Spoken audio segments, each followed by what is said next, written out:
like 30 seconds by herself to talk about. Her name is Michelle Hope. And let me tell you, this girl is the truth. That's me with her. So you see it says, from the womb to the tomb, sexuality is a part of life. Listen. So this girl is from California. And her story is incredible. She was abused. She became a stripper, a sex worker, and then turned her life completely around and became and got a bachelor's, a master's, and became a certified sexologist, just like myself, right? And so every time that we get together as sexologists, I told y'all last week, we drop little nuggets on each other and we pull from each other, and we're counseling. Anybody in the mental health field, which is definitely a part of marriage and therapy and coaching, oh my God, so very helpful to one another. So when I say this girl is not only fine as wine, but with a heart of gold, and I know you couldn't tell by the picture, but she is black and white. She's a sister, and she will tell you so. So I enjoyed my time with her so much. Her book, A Girl's Guide to Sex Education. When I tell you, if you know me personally, you know that education is a passion of mine. It is something that hopefully one day I'll be able to open a non-profit sexual and health wellness for young women.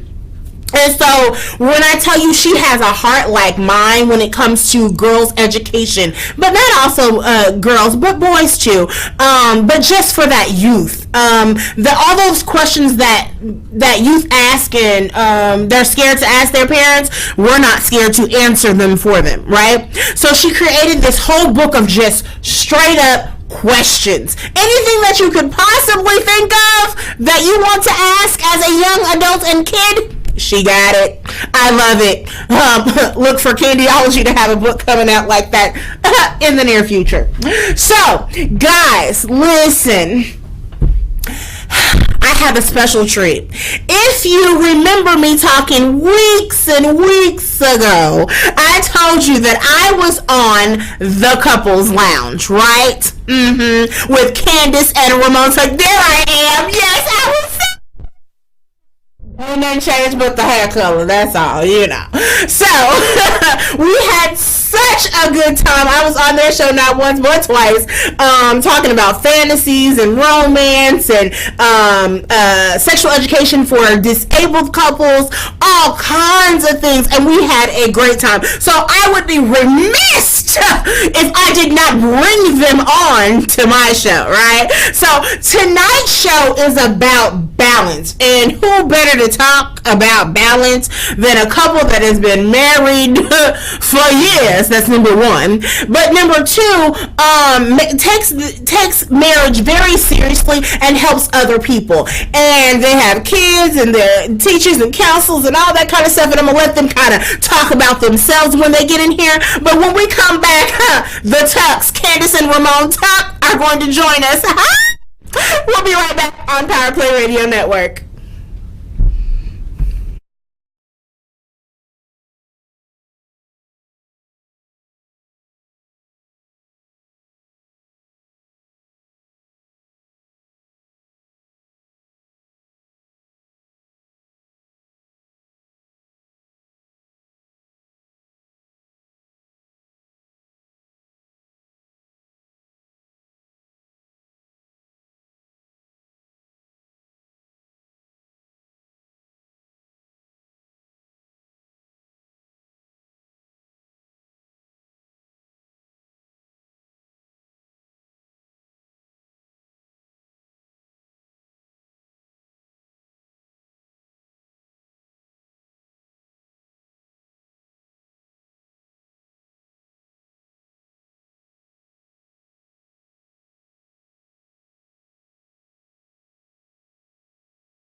You are back. We are back. I'm sorry.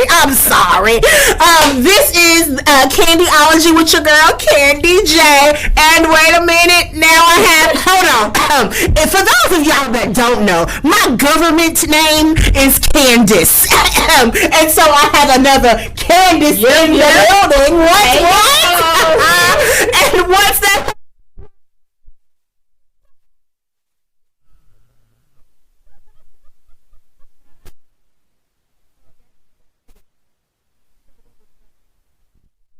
Give me 30 minutes. But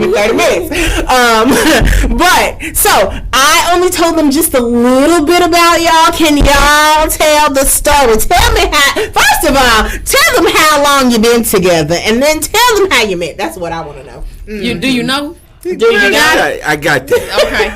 Now we've been together. Now what? 21 years? 22. Not 25. It's 24 years. 24 in October. 24 years in October, and we've been married for 16 years. 17 years. 17 years. Oh my God. See, That's all right. I mean, baby. you let him That's drive, all right. but That's all right. I got you. Helpmate. I got you, dog. Yes, so we've been together for quite a while. We met in college our freshman year, and we've been together ever since. Oh my goodness, that's a long time, y'all. 3 kids, and now we at the point where we work together 24/7. Literally, we work at the same job. We have our marriage ministry and radio show, and then we raise our family. So tell them what y'all jobs are, though. We are educators. Yes.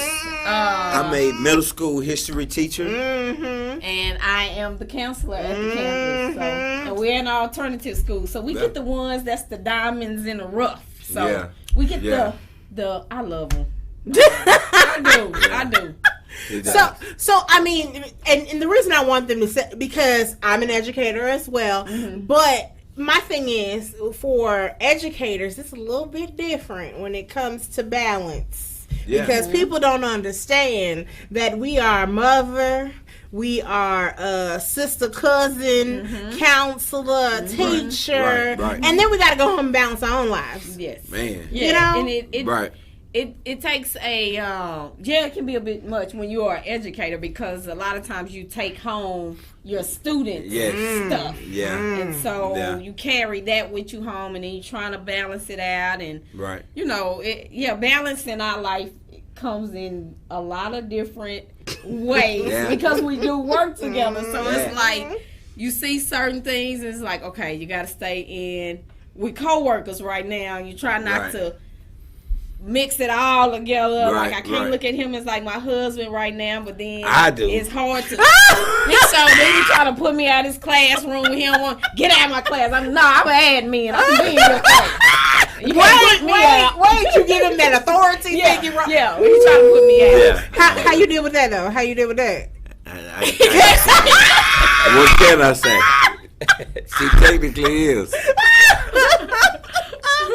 So you zaddy at the house, but she's big mama at the job. And I don't even do that unless he just get kind of crazy. Like if I go to his room and we talking about something, I say so, he don't like, he be like, you can leave, get out, you can go to leave. Nah, I ain't leaving. Nah. So we have fun. We do. Right, we really do. Right. So we're talking about balance tonight, right? So one of the definition is mental and emotional steadiness, right? Okay. So what does that look like for a couple? Mental and emotional steadiness. And let's not talk about kids yet. Let's not talk about how long you've been married yet. What does that look like in general? Mental and emotional steadiness.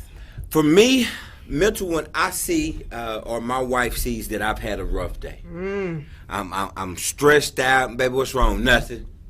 Fine, I'm fine. But she knows, okay, there's something wrong with my husband. Yeah. And I know he's dealing with something. He ain't saying nothing, but you know what? I'm going to leave him be. I'm going to leave him be. Whatever I need to do around the house, I got it today. I ain't even for the asking, baby, that you do. I got it. I'm going to let my husband be. Let him get himself together, because I know something is wrong, so I'm going to give him his space until he's ready to come to me, or enough time has passed to where, okay, now let me go to you. Now, what's really going on? That's mental. And that takes growth, because I would say I always there. In the past, it was trying to push the issue. Yeah. No, we need to talk. What's the matter with you? And it's pushing him and pushing him. Right. And then, of course, when you keep pushing them, it can flip, and now you upset, or you in your feelings, or you having an argument based on the fact that I kept pushing you. Right. Mm-hmm. So I've learned to, like I said, now, like he said, if I see, because I can tell when it's on his face, something is wrong with him. I just come, you want to talk about it? He'd be like, nah, not right now, not right now. I just leave him alone and keep it going. And I know if it's something he needs to talk to me about, he will eventually come. Right. So, But how long did it take to get there? Because I know it didn't start off that way. No. No. No, she would nag. What's wrong? Like, she needed to know right then and there. And at the time, I needed to process it for myself, what I'm dealing with, before I even dare address you, because it could come out wrong, or I can get upset. And I was just dealing with it in my own way and that's before not I brought even, it to my wife. And I would say that's not even just a personal thing. Right. I mean, him personally, it can even be something going between us. Right. And like you said, as the nurturer or the woman, I want to know, I want to talk about it. But it's like, even knowing, or something that I want to talk about that I want to bring to him, it's like, I found out you kind of got to give me a kind of a heads up. I want to talk about this, so you can give them a day or two to kind of start getting their thoughts together with this conversation. We got all the words as women. We can go here all day long. Get the gift of gab. Yeah, but for them, it's like, oh, you want to talk? Okay, wait. What we talking about? Okay, let me process it, and then she used to ruin my whole day. Hold on, let me finish. She could ruin my whole day or mood when I heard back in the day, well, when you come on, we need to talk. Oh, Lord. What the hell? I heard those are the worst words ever. What? We need to talk. Because I always knew when we need to talk, it was about me. Something I didn't do or should have been doing or ain't doing enough of. Like, Lord, man, hell no. And I didn't find that out till when we wrote our book. Right. And just in discussing that, and he mentioned that, so it's like, okay, well, I got to figure. And that book was just written 3 or 4 years ago. Yeah. So right. I think I had the cover of the book somewhere, Mr. Don, on that picture of you all. What's the name of the book, guys? The book is called Somebody Should Have Told Me Marriage. Do we really know what it's about? And once he said that, it was like, okay, a peep game. So it's like, now when I have to have a conversation, I no longer use those words. I just, are you in a play? What you doing right now? Right. And I kind of get in where he, and then I just put it on. I just put out the topic on the question out on the floor. See, when you marry a counselor, you gotta go ahead, speak it. You gotta be on your toes. Yeah, and it's just finding a different. You gotta figure out what works for your spouse. Yeah. You know what I'm saying, when it comes to that part, having conversation. Yeah. So they can receive it. Because me coming to him, when I see on his face, I come with an attitude. He's shutting down. So, and I've learned that to figure out where he is at in order for him to hear me. Because that's the whole point. I want him to hear me. And so you got to find that, even balance that out. When is a good time? Right. So how long did it take for kids to enter this picture? Oh, we had our first daughter. We was in college. Yeah. We had our oldest in college. Our second year, I got pregnant my second year. So by our third year, we had our daughter. And then the other ones didn't come till after we got married. Right. So in that, adding the kid into the mix, how did that change that balance? How did it and did you even have the balance or the unction to figure out the balance before she got there? Ooh. Once we got married, I think we did have balance because we were really on a team. It wasn't, I'm just going to do me, you just do you. No, we worked together. Through trials and tribulations, it, kind of bring you apart. But for its balance, when one needed help, the other one has pretty much been there. I don't think we've ever left the other completely out in the cold. But I would say, I will be honest and say, I've felt like at times where it was imbalanced. Oh yeah, no doubt, I was doing a lot more than what. Now he's always been willing to step in, but I would say I felt like it's been times where I've done a lot more, like most women honestly do.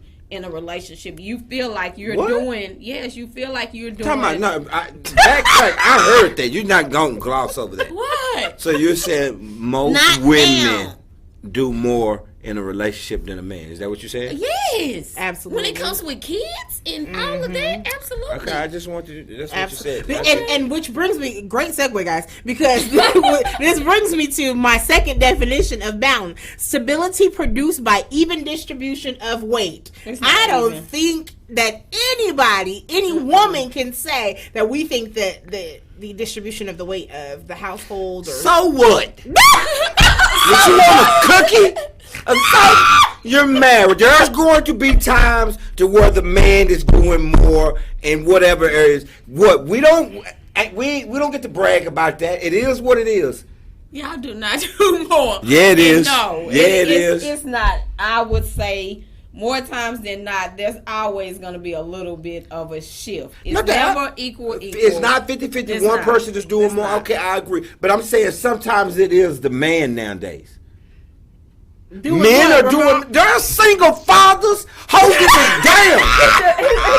There are men that are going to work, coming home with the home, helping with the homework, washing dishes. We're holding it down at the job and at the crib. Y'all not gonna act like we not now. It's not a majority.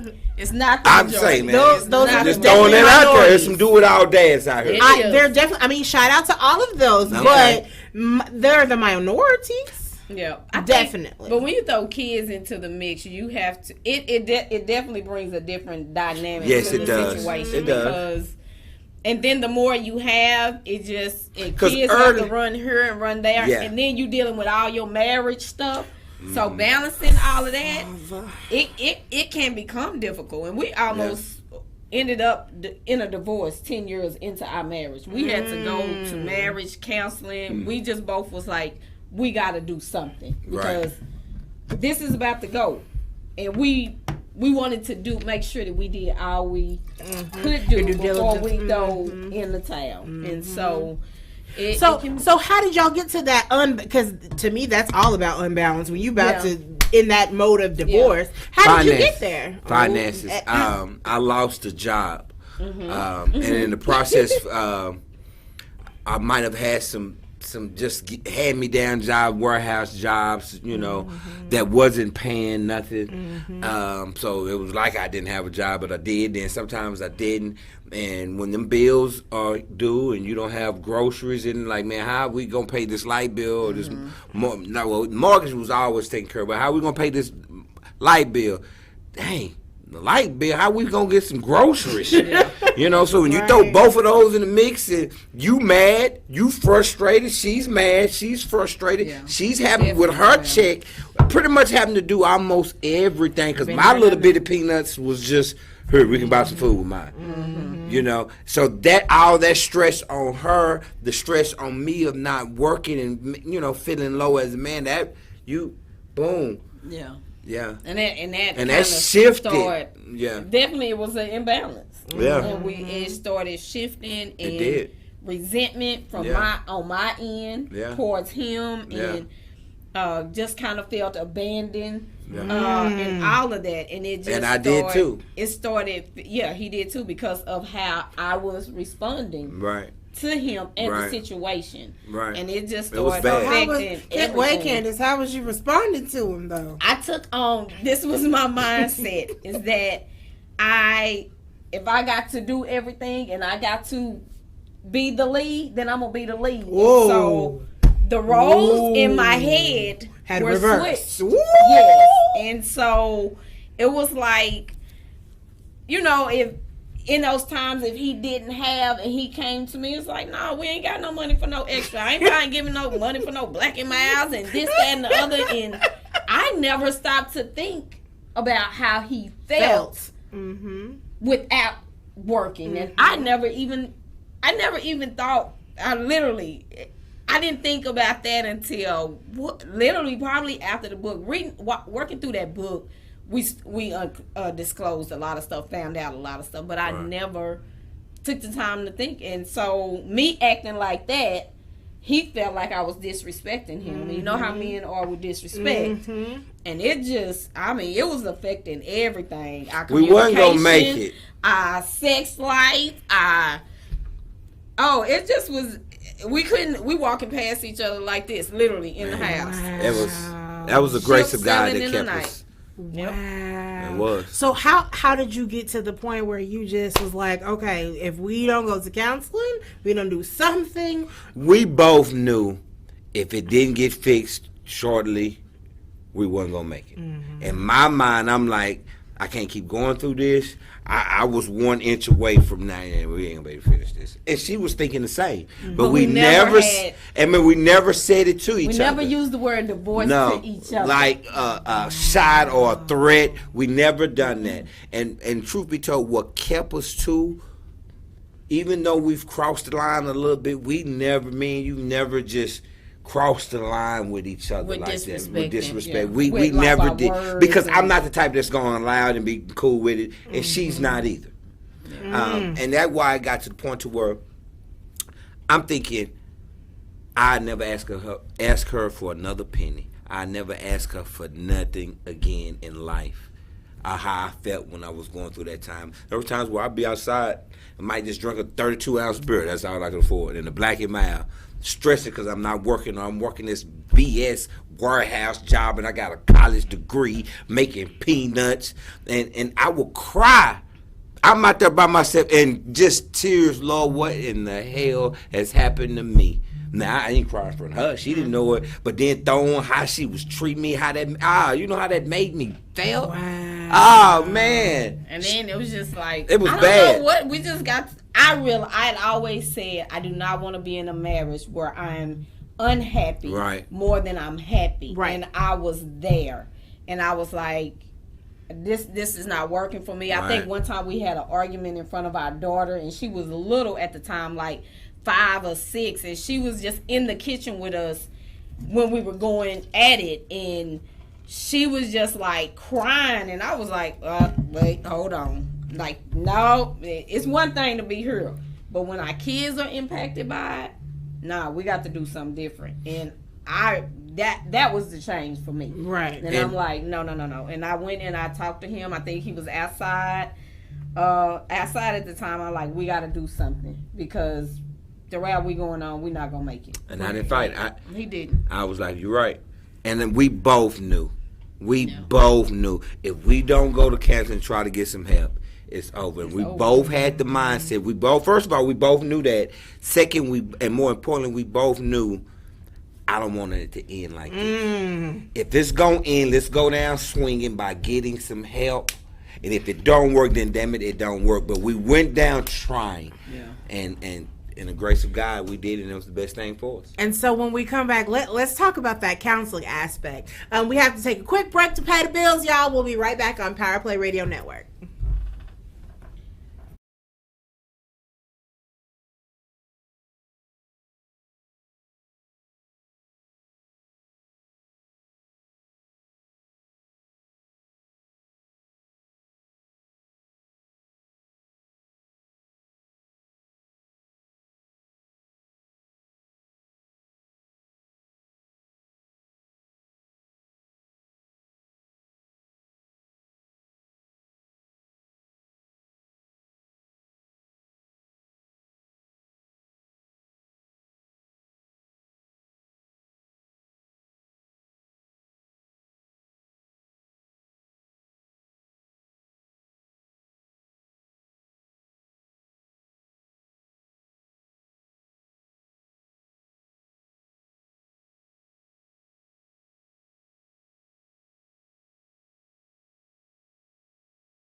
What's up, y'all? You are watching Candyology. My name is Candy J, but Candace and Candace sitting next to each other today. Hey, what up? And wait.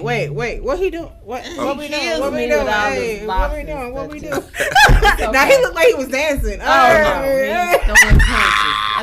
Maybe he was dancing. No, I'm dancing. I'm dancing. Floyd Mayweather. But okay, so when we left, we were talking about y'all going to counseling, right? So what did that look like when you got to counseling? Because Miss Counselor over here, I let her what did that really look like, though? This was a referral that it didn't quite work for us because the counselor.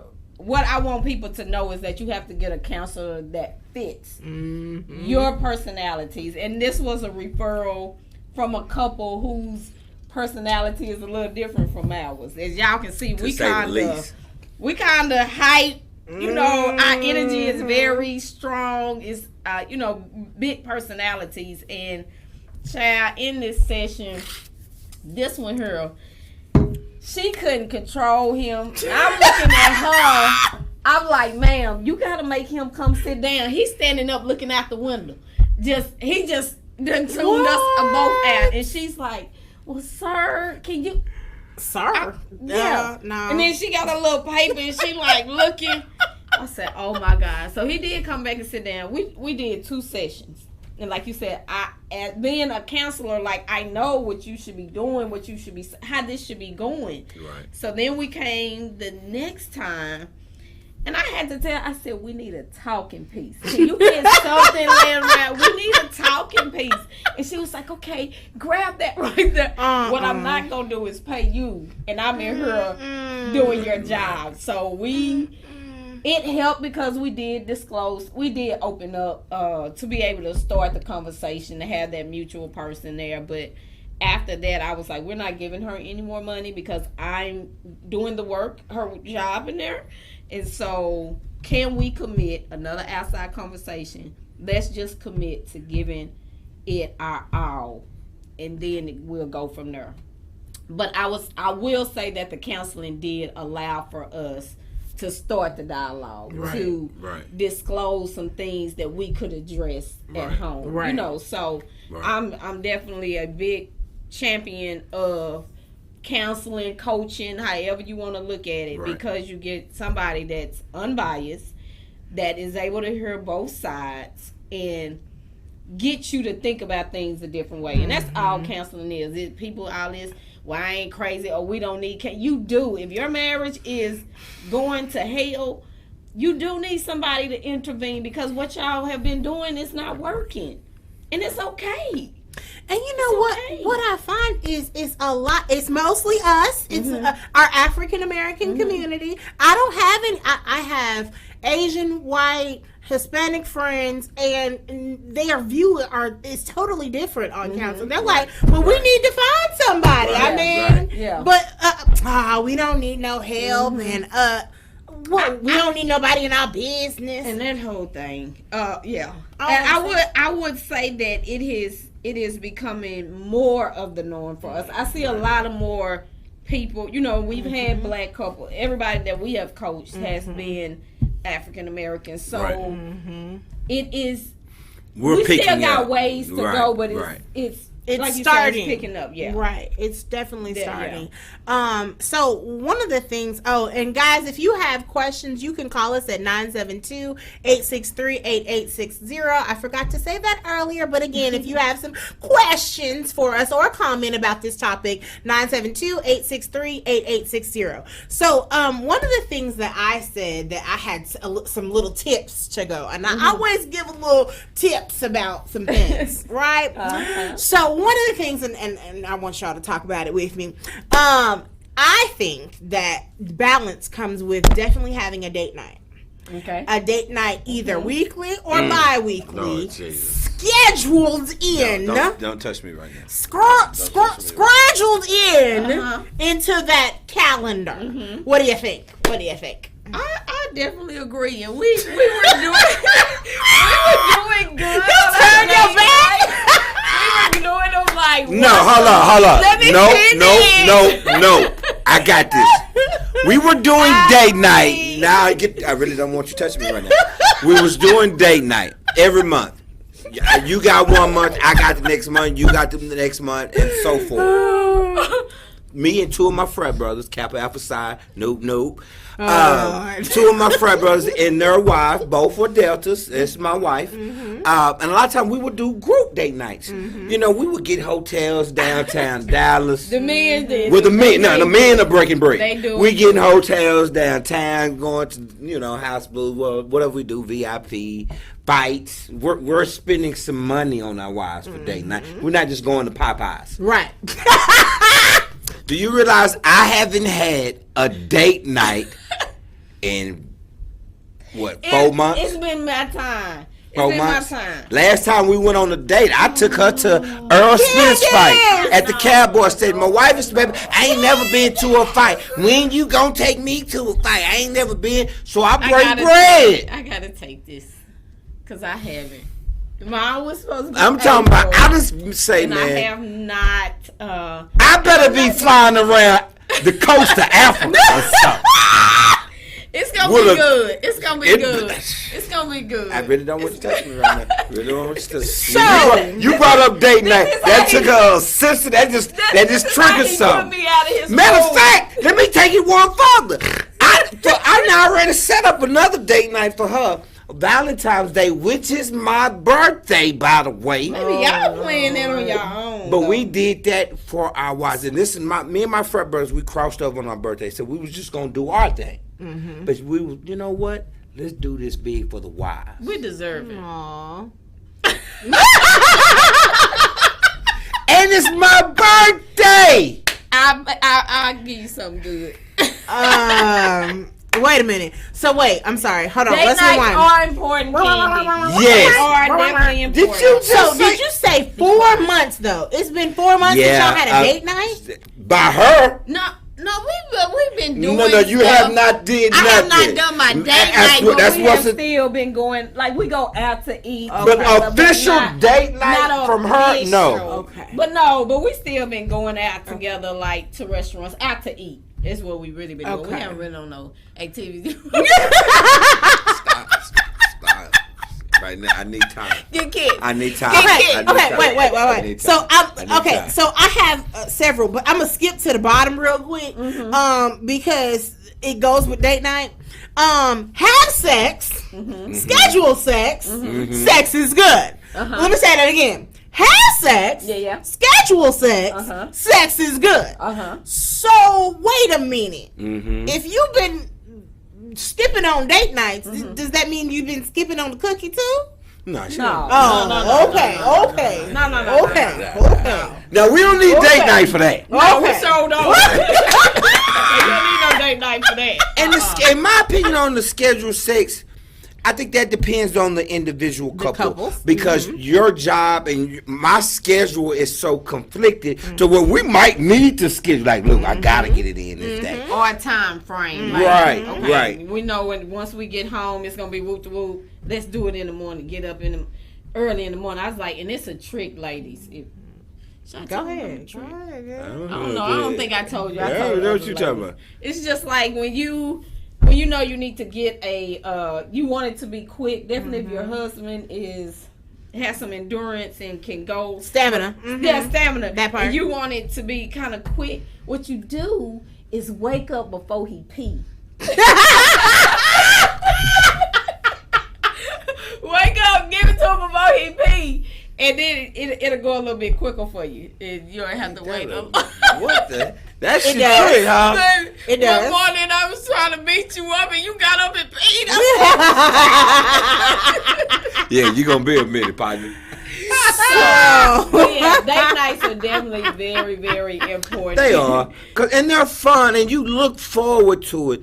And truth be told, like me and the fellas, when we do what we do for date nights, we really want to please our wives. And you ain't have to be extravagant with your gifts and your date night, but man, just seeing them happy, it's a good thing. Yeah.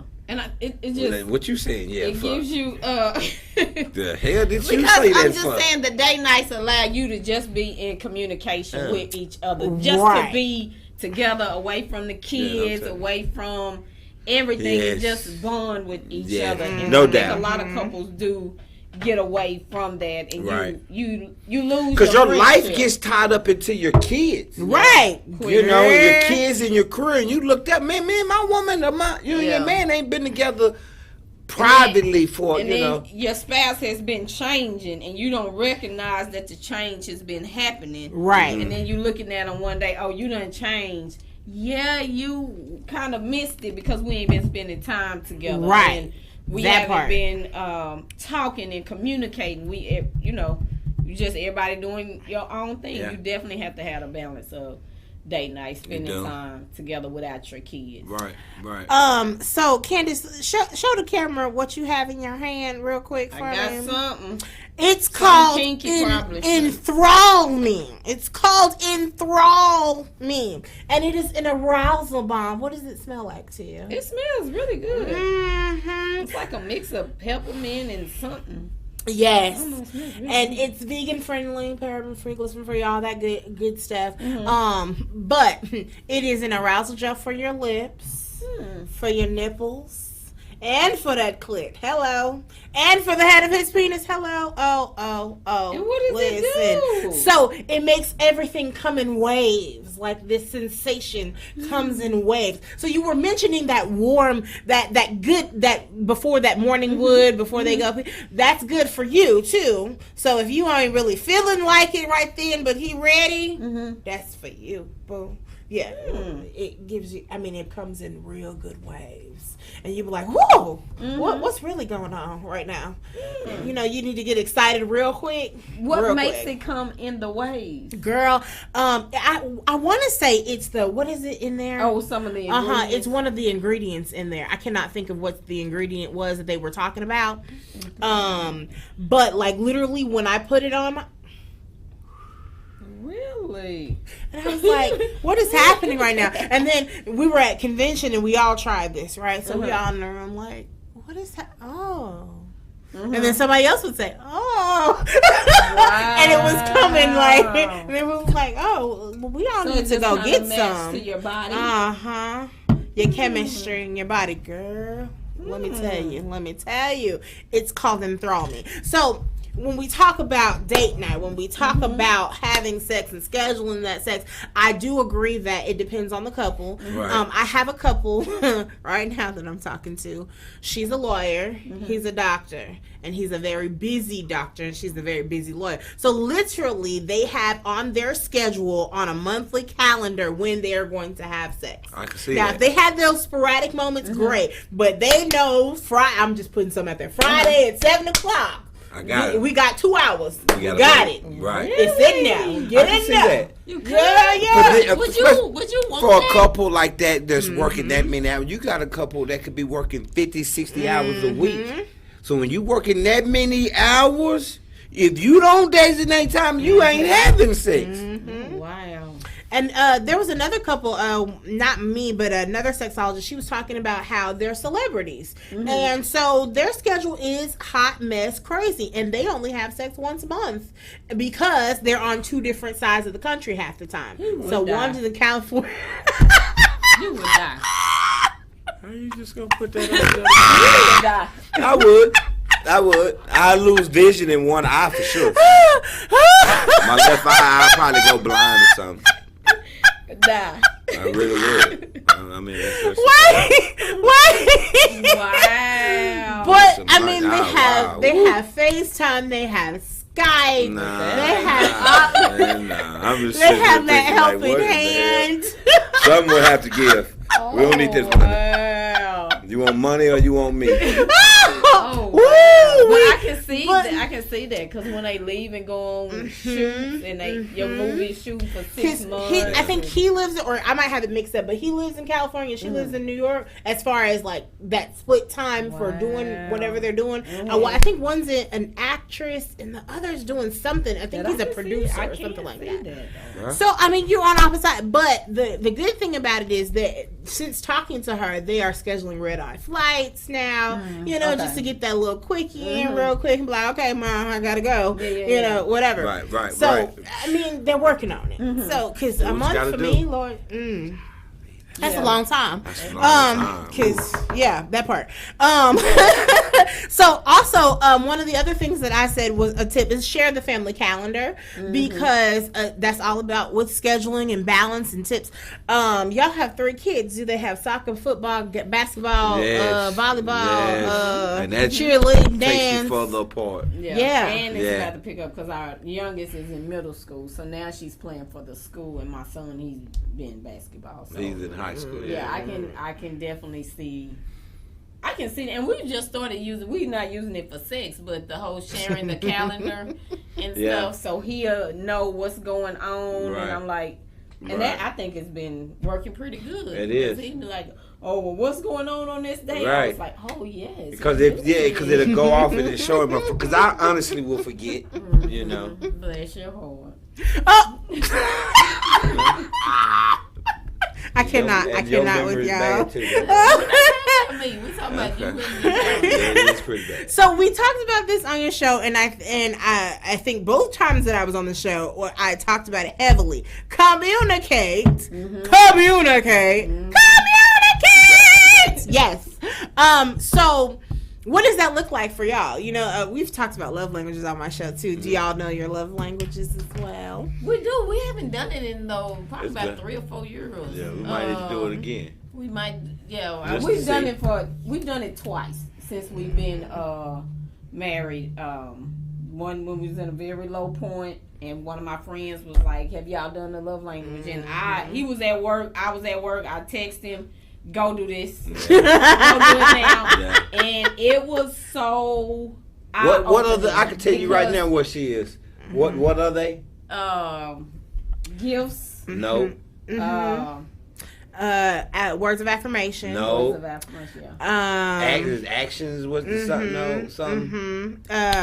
I just went blank. If you hadn't asked me the question, I would have been able to tell you. Well, she's not either one of those. Because I'm not an acts of service person. That's one of the ones. I'm a quality time person. Okay, there we go. Quality time and physical touches for acts me. of service, I believe it's you, baby. Yeah, probably. Acts of service. Show me. Show me. Yes, that part. Damn. Oh my God! When I tell you, if you could get the draws. This woman does everything possible not to cook. If she got an assignment or something, she gonna make sure she. Oh man, I got an assignment. I gotta turn this in. Oh my God, I just got so much to do. And to the point where you be like. You be like, what we eat? I don't know. I don't even care. Whatever. I don't know. I don't even say what you go. Whatever you cook. Sound like me. But communication is big. I think we've learned how to communicate with each other, to hear each other, not just. We've definitely learned the whole effective communication, listening to each other when we're talking. We kind of have an invisible talking piece to where we've set up these expectations. If I'm talking, you're not talking. And sometimes we cross over there and we have to remind each other. This would be like, oh, so you just gonna keep talking?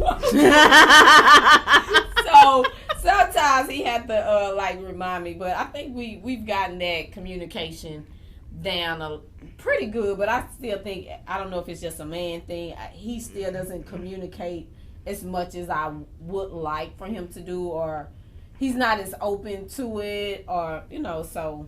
But I respect it, and I just trust that if it's something serious, he'll come to me. Right. Everything don't have to be discussed. Some stuff I could just, But I don't like seeing you like that. I don't like to see the worry on his face, and when he don't speak up about it, it bothers me. But I have to be all right with it, because I'm not trying to get in no arguments.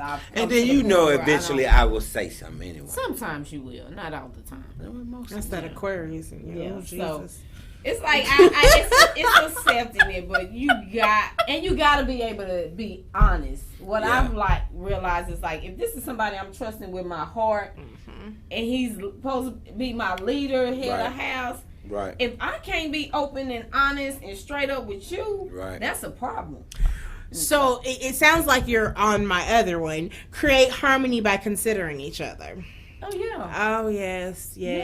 But so many times people don't think about that because, like you said earlier, you weren't considering how he was feeling in that particular situation. And I don't think that you can have balance without considering how that other person's felt. I know that a lot of people are selfish, and I've talked to a lot of people about that selfish trait of. So you think you're the only one feeling in this relationship? Right. Oh, your feelings are the only ones that matter now, right? Yeah. Oh, okay. Yeah. No, it's not that way. You gotta know if it's in the room, it's dealing with both of y'all. If I have an issue, and that's what couples have to realize too. You can't be that. That's just his thing. And I ain't worried about it. Because if it affects him, it affects me. If it affects me, it affects him. So us not talking about it is not benefiting either one of us. And you definitely have to be considerate and know that. And I know men may not open up about their emotions, but you got to know as women, they deal with stuff too. Definitely in the world. And then when they come home, it's like a different type of energy that needs to be at the house. So to offer that balance, like if he's here all day and he out in the world, definitely as a black man, you dealing with all that you dealing with when they come home. You gotta offer them that balance. You can't be up there and causing the same amount of negative vibes that the world is giving him. You gotta balance him out, bring him down, love on him. Right. And so you definitely gotta be considerate. And I'm thinking about a couple right now that they're the opposite. So she's the one that's the hard, don't communicate, nothing. She'll let everything be pressured on her and the weight of the world be on her, and he'll be the one that's like, babe, what's going on, and won't talk about anything. And he was just talking to me not that long ago, and he was just saying, I mean, we gonna have to come back because she's still doing the same daggone. I need you to talk to me, and consider that I don't want to see you going through all of these things. I can see it written all over your face and your body language, and everything is saying you got something going on. And sometimes it's me, but you're not telling me it's me. And if they don't know, they can't fix it. Hello? If they don't know, say it again. If they don't know, they can't fix it. And all that, don't be all that saying that, well, we've been together this long, they should know. I'm telling you, definitely men don't read clues like that. Nuh-uh. They don't read clues. No, and that's being honest. Y'all no, we don't. Y'all don't. No, we're not as observant of y'all. Tell him how you feel. Tell him what you are dealing with. We're not mind readers either. I really feel like that balance cannot be created unless you are talking and telling each other how you feel. It's just not possible. Man. The other thing that was on my list was only you all know what your balance is for your relationship. And I feel like in the little time that we have, I can't dive into all of this right now. But to me, don't let everybody in your business. That's number one. That's what to me that says, right? Who is trusted that you guys talk to say, okay, we can let these people in, but not everybody. Everybody, do y'all have y'all trusted people? About us? I will say my parents, my sister, my little sister, and the reason why I can say them, there is times where I have vented to each one of them, to my mom, dad, and my little sister, and both of them told me, each different one, shut up. Shut the hell up. That I'm being stupid. You being stupid. Candace is right. I don't know what the hell? This ain't what I called to talk. This ain't what I'm trying to hear right now. But when you have someone that loves you and will give you honest, sound advice and tell you when you're dead wrong, that is a person that you may lean on to when you need to. Now, don't get me wrong. I ain't telling them everything. But Lord knows I ain't told them everything. But the things that I can speak of, them are the two people I will go to because they will give me an honest answer and not tell me what I want to hear. Right. And I would say I would say my two best friends.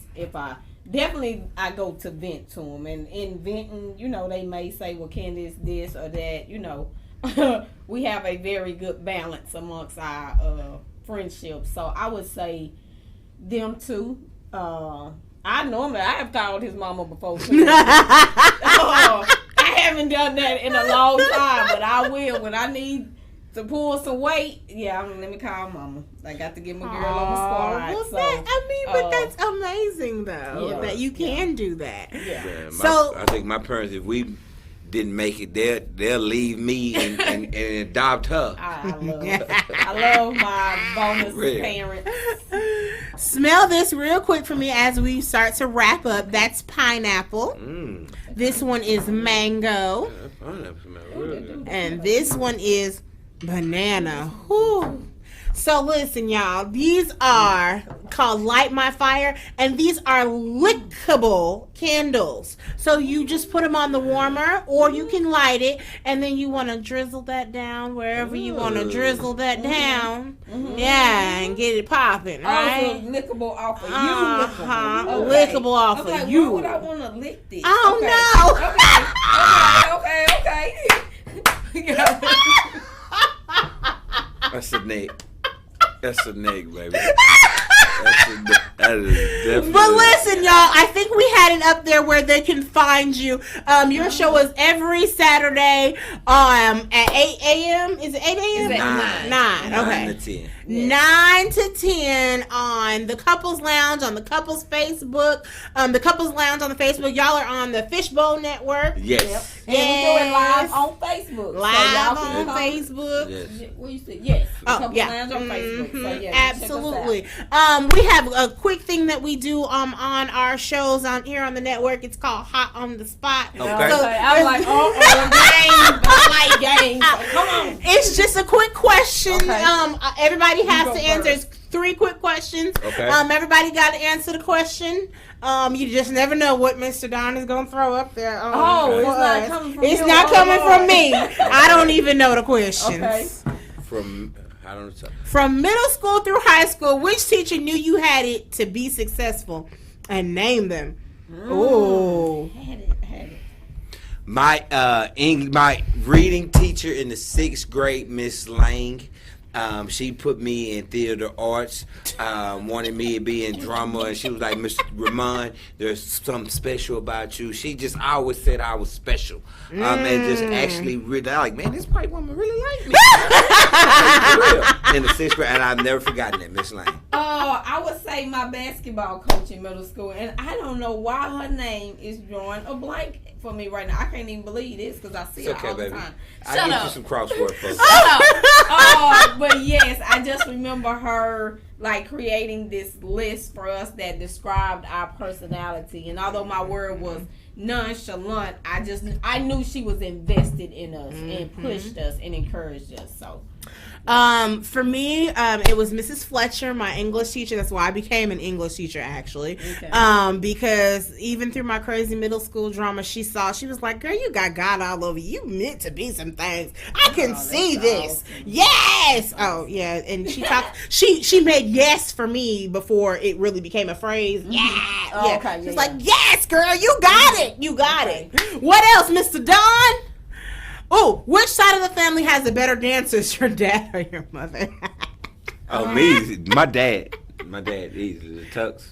I would say my dad's side. Okay, I want to say my mother's side. I'm with my mother's side a whole lot more than, and pretty much all of us dance. All of them. All of them. It's 70 people in their family, 68 of them dance. As soon as they come into us, but hey, like, good Lord. So yes, I'm gonna say my mother's side. Yes. So it definitely would be my father's side because I don't know if y'all know, I dance lyrical, modern, jazz, and hip hop, and so everybody on that side of the family has some dibble and dabble into dance. Okay. That's where I got it from. Lord Jesus. My son too. Well, last one. Name your first car. Do you have a name, and which friend were you a front seat passenger at all times? Oh. Mine was a Grand Prix, a 83 or 80 something Grand Prix. The black car. That was a Grand Prix. She knew what car it was. What? Yeah, it was a 2-door. I never named it, but and which friend were you? The front seat passenger? Yeah, I got in the front seat pretty much every time I got in the car. I wasn't in the back seat. I wasn't grabbing. I mean, yeah. Oh, yeah. Was that your front seat, Bridget? In your car? Oh. Yeah, that's why we became his friends in college. He was like one of the only freshmen with a car, and then my homegirls was like, he got a car. He be running us to Walmart. We better be his friends. Like that really was gonna happen. And you did take us to Walmart. One time. I was and then nice. After that, I got you. So you was taking me out. But my car was a Honda Prelude. I didn't have a name for it. Oh, I got you. You came out. Yeah, you did. I did. Give me some sugar. Yes, that's what I'm talking about. None of us really I didn't get my first car until I was in college. So yeah, I don't recall having no front seat. Mine was a purple Dodge Neon, and I think I named her Pinky. Yep. Okay. And even though she was purple, y'all, I named her Pinky. And I didn't have the front because the fuel gauge didn't work right, so I never had front seat passengers because I was scared to have somebody go with me. I just knew it was gonna get me from point A to point B. But she was purple. But listen, thank y'all so much for coming through. You know you can come back anytime. But guys, I know. So we've told you how to find them. You can find me on Instagram, Facebook, or what's the other one? Instagram, Facebook, or Twitter at Candyology CS. If you are watching on YouTube, hit that young subscribe button. Again, subscribe button. It's red, okay, at the bottom. Yeah, on the right hand side. Right. So this has been another wonderful episode of Candyology, and I am wishing you love-filled days and orgasmic nights. Have a great day. All right.